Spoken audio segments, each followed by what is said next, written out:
So what we're going to do is show the difference between the linear approximation for a pendulum and the actual nonlinear behavior of a pendulum. Now, this simulation is going to show both motions simultaneously. There's actually two curves here, these same corresponding colors. We have options for an initial angle, initial velocity. The length we'll leave fixed, and I'll show you what the damping coefficient does later, but we're not really interested in that for this. What we want to do is show what happens to this motion under different conditions, and to show how completely different the linear approximation is if we don't meet the condition for it, which is that this angle be very small. So we'll start with that. We'll let it do what it's supposed to do.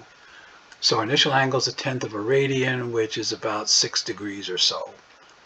So let's run this. Well, actually, let's look at the curves first. What we want to do is try to see the relationship between what these curves are saying, which is all we usually have to look at in a textbook and so forth. But here we're going to have an animation that corresponds to this graph. So let's see what the animation looks like and see if we can predict what it's going to do. It's going to move through a small angle. This axis is in radians for the angle. It also happens to be in meters for the pendulum length here. See, this is 2.5 right about there. But most of the time we want this to be angle. So this is angle in radians. So we're a small angle here. You can see that. And there are actually two curves, but they don't separate. So that means all we're really going to see here is this light colored guy for the linear version. We're not going to see this darker colored one behind it. So that's what this curve says. So let's try it and see what happens. So here we go. It moves very slowly because it's only covering a small displacement angle. Okay. And, they don't look to be separating. They're just together. They're moving together. So that's good in a way, because this is our linear approximation. It's working fine as long as that initial angle is small. Okay, so that's a simple case. Let's see, got some things here I want to make sure I cover. Depending on the period difference. Yeah, let's look at that. So this calculation for the nonlinear, believe it, is very complicated. It involves some advanced mathematics. Fortunately, Geogebra has the ability to deal with some of that, at least numerically. So let's look at the calculated period. This is the formula you have in all your standard textbooks. What is this? 2 pi square root of L over G, right? That's what this is. And notice that the one for the nonlinear is very, very close to that. It's only slightly different. And that's what we see here when we run it. They're right on top of each other. So everything's cool. Okay. Now, the small angle approximation, in case you haven't really looked into that, you can see it on your calculator, on your TI calculator. If you set y1 equal to sine of x in radian mode, make sure you're in radian mode. So y1 equals sine of x, and y2 just equals x, and graph that. And zoom in close to the origin, and you'll see that those two curves are right on top of each other, which means that sine of x is approximately equal to x when x is in radians. Well, actually, we would usually use theta, but of course on the calculator is x. Okay, so you can see that on your calculator. Look close to the origin, you'll see those curves are very, very close to each other. So that's the approximation. That's what we call linearizing it. Because the sine is not a linear function, but close to the origin in radians, if you only cover a small angle, it is pretty close to linear. And that's what this is doing. So let's run this again so you can see. And it works just fine. And notice that the nonlinear one is right behind it. They stay right together. So everything's fine as long as we keep this angle small. But this is where things start to get weird. Let's put a bigger, different angle on this. We'll do the velocity later. That has some interesting things too, and you don't often see this included. Let's try a little bit bigger initial angle. Let me see what I have for that. Let's try 0.4, it says here. So let me try 0.4. See if I can get that to 0.4. 38, 0.4, there we go. Okay, so what do we got here? Notice that this curve has come up, of course, because it's at 0.4. That looks about right. These are indicating the amplitude of the nonlinear, which happens to also match the linear in this case, but we'll see later that'll be different. Then if you look closely, you can see these curves just start to diverge here. You can just start to see after a couple of cycles, maybe about here or so, it starts to diverge. So that says that when we run this, when this thing has run through a couple of cycles from here over to here and back to here is one cycle. So by the time it's done that twice, we should start to see these guys separate according to this graph. So let's try it and see if that works that way. Here we go. Now just watch. There's 1, 2, and yep, they're starting to separate. See, the motions are a little bit different. Look at the periods up here. 3.17 versus 3.2 something. A little bit different period of motion. They're starting to separate. When this linearized guy angle gets too big, that motion does not, the nonlinear one is what the real pendulum would really do. So this guy is an approximation to that. And we're trying to show here that that approximation is really only good when this angle is small. All right, let's set this back to here. Let's see what else we got here. All right, I wanted to set this to 1. Let's try that. Let's see what that does. All right, that's close. Let me try to get this to 1 radian. Oh, I'm sorry, no, 10. It says 1 radian. I'm sorry, I'm misreading it. I thought it was 1/10. Okay, here we go. All right, there it is. Okay, so now the curve, here we are at 1 radian. And it's a pretty big angle. And if you were doing this in the lab or in school, you might very easily displace the pendulum this much to see it go. But look what's going to happen. It immediately separates. The nonlinear is very different from this, essentially immediately. So the linear motion that you want to use and the period that you would calculate in the simple formula is not going to be right. See, look here. So about 3.4, this is about 3.2. It's quite different in the graphs you can see. So that says that when we start this should separate almost immediately and stay different from there on. Yep, there it goes. Quite different. All right. Okay. Let's see what else we got to do here. 1.58 it says. Let's try that. I have a list of things here I want to try. I don't honestly remember what each of these things does. It's more. I'm learning with you what this is going to do. I don't remember what these things all do. 1.58 it says. Let's see what that does. I think that's about exactly, yeah, 90 degrees. More, that's basically having this guy up at 90 degrees. That's what this is to do. And you can see again, you might do this in school. You know, you might take the pendulum and pull it all the way up to here and then let go. But look how completely different the motion is. It isn't even close. So let's run it so you can see that. Yeah, I mean, it's just very, very different. So you'd pull the thing up to there thinking you could use this period. Look at the periods, very different. 3.7 versus 3.2. Quite different.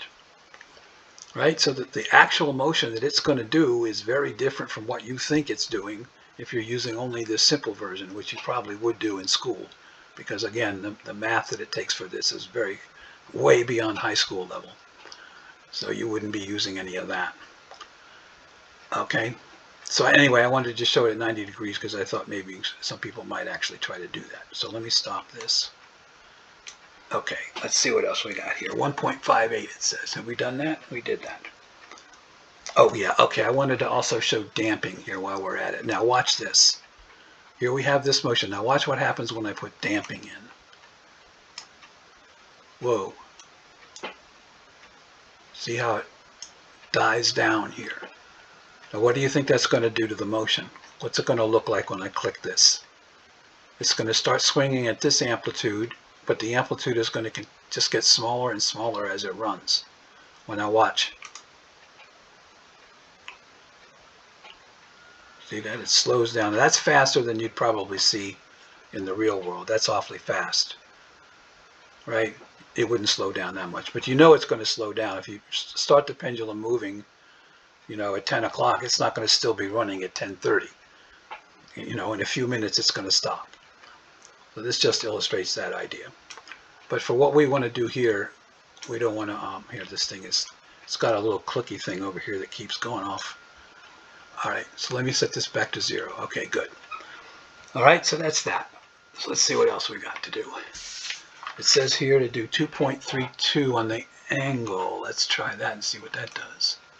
2.32. Try to move that up there. There we go. Okay. Oh yeah, okay. Now I remember why I wanted to do this one. Okay, this is 0, this is 2.32. You probably wouldn't do this. I don't think any student would really put the pendulum up that far just for a real lab exercise. Maybe just for the heck of it you might, but especially because usually in school you're only using a string, and it wouldn't work if you brought it up beyond past 90 degrees for a string. Of course, the string would just collapse if it was up here. This would have to be a thin metal rod or something in order for this to work. All right, so let's see what this curve is saying before we run it. Just take a look at it, study it for a minute. And yes, I have to take a sip of water every once in a while.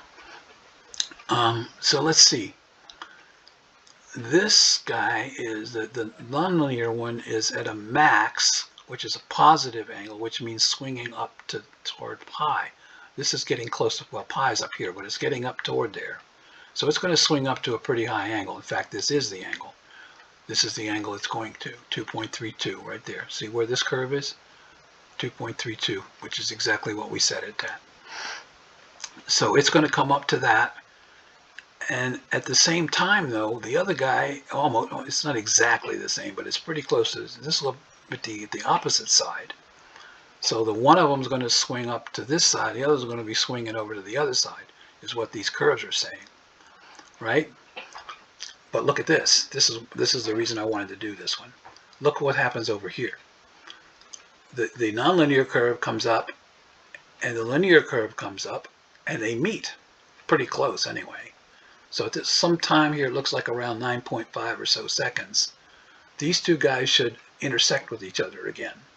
So it's going to swing. Let's look at this. So 1, 2, 3 cycles of this guy equals 1, 2 cycles of this guy. So when this guy swings the third time, they should intersect up here. That's what we predict by looking at this graph. Now let's run it and see what happens. Here we go. Now watch. 1, 2, should do it this time. 3, there they go. It's going to do it again. Here we go. This time, bang, right? They intersect, right? And the curve predicted that. Here, let me see if I can stop this thing. So we come along. Well, I can fiddle around with this and try to get it to where it stops. Here we go. I think this will do it. Here we go. Watch. Here we go. Right there. They intersect. Now that physically corresponds to this point on this graph. Okay, so we could have predicted what this would look like by looking at the graph and seeing that they're going to intersect. Okay, that's why I wanted to do that particular value. All right, and it turns out that, as we just showed, 3 cycles, in other words, you take this, take this number here, multiply it by 3, 1, 2, 3, and take this number and multiply it by 1, 2, and you'll find that they're very, very close. It comes out to, one of them is 9.52 and the other one's 9.54, so they're very close. Okay, so that's that. Now, the next thing I wanted to do was put this up over here. Now, this is a little tricky, getting this in exactly the right place. So I want this to be 3.14. Let's see if I can get it there. It's a little hard to get it exactly right. Here we go. This next one should do it.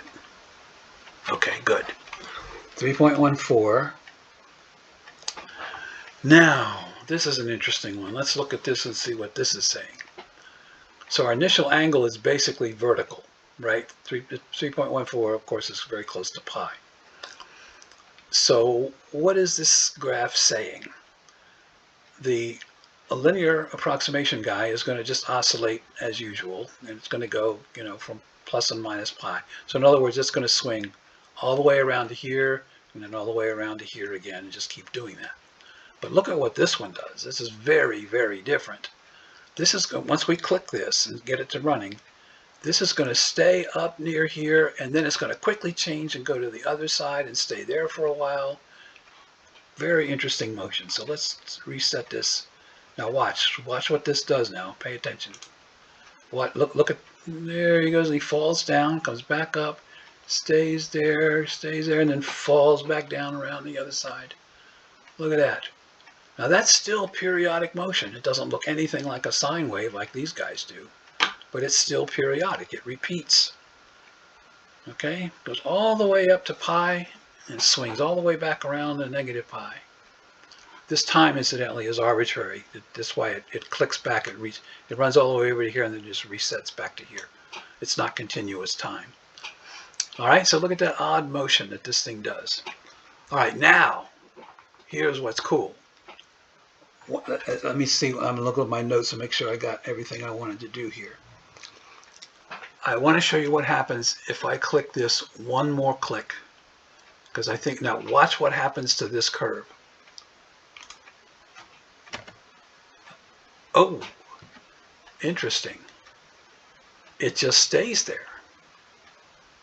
If it's exactly at pi and there's no initial velocity, and we start, and pi of course is swinging around all the way over to here, this graph says that that thing is not going to fall. It's going to just stay there. Let's see. Yep, sure enough, it's not moving. Just stays right there. All right, now here's what's interesting. Watch this. I'm going to give it just a little touch, just a little bit of extra energy. Whoa. Let me bring this back to 0. The curve just takes off. Look at this. The nonlinear curve just takes off. Notice the period is undefined. What do you think that actually physically means this thing's going to do when I go here, when I click this? What is this curve saying? The angle stays essentially constant, the position, which is the angle, stays constant, more or less constant for a while, and then all of a sudden it takes off and increases. And from what we can see on this graph, it doesn't come back down again. It's not going to come back down to the negative side. It's just going to keep increasing. So what does that imply? Well, let's see what happens. Now watch this. Watch. It goes around. It never comes back down again. It just keeps going around and around and around in circles. So the angle just keeps increasing and increasing and increasing. So this curve just takes off. Okay, it has just enough energy. It just hangs out there for a second and then falls back down. Now, of course, we can increase that speed by giving it a little more energy. Then this should just go completely crazy here. Now watch this. This should go really flying around. Yeah, much faster. It doesn't hesitate. It just keeps going around and around and around. Okay? So again, this shows how radically different the motions are for the linear, which thinks it, look, see what linear thinks. It's just oscillating back and forth. That's not at all what it's doing. Okay? All right, I think that's pretty much what I wanted to show. I got one more here. Let me just see what that is. And I think we're done with this. It says to make this 0.2. Let's see what that does. That's down here. Let's just watch what the curves do as I do all this stuff. 0.2. Whoops, I didn't want to do that. Click the wrong thing there. Stupid Geogebra. Okay, so 0.2, that's good. It's running. I don't want it to run yet. All right, and then I wanted this guy. Oh yeah, this is something else. There's a document that goes along with this on Geogebra, where there's a bunch of math that explains what I'm doing here. This number that I'm going to put in, that I want this to be, is not arbitrary. It's something that was calculated. And that document that goes along with this applet on Geogebra, it has the math for this calculation. This needs to be 3.96. Let's see if I can get it there. Now watch the curves. Watch what's happening. As I increase this just a tiny bit, this thing just gets really crazy. 3.94. Now it says 3.96. Let's see what that does. No, that takes off. That's too much. So 3.94 is good enough. Okay, so what is this saying? The nonlinear guy is going to come up to basically vertical here and stay there for a long time and then come back down again. Now we've seen something similar to that, but let's try it again. Now watch. Oh, here. Let me make sure. Okay, so we have a small initial angle and we're going to give it a big, big hit to make this go this way. Okay, here we go. Bang. Goes up there and then it falls back down. Hangs up. That's this flat part of the curve up here. Well, actually down here, that's the negative side. Right here, this is the positive side. And this just keeps going. And this, again, this is periodic. Right? Okay, and just a final thing here. Let me try to get this reset. The stupid button keeps clicking. The graph just doesn't go far enough to see the full period. This says 14.7 roughly. And we can look at half the period, which is here. And that looks pretty close to about half of that. So I'd say that the period calculation still looks pretty good, even for this very extreme situation. Okay, I think that's pretty much what I wanted to show with this. Okay, that's it.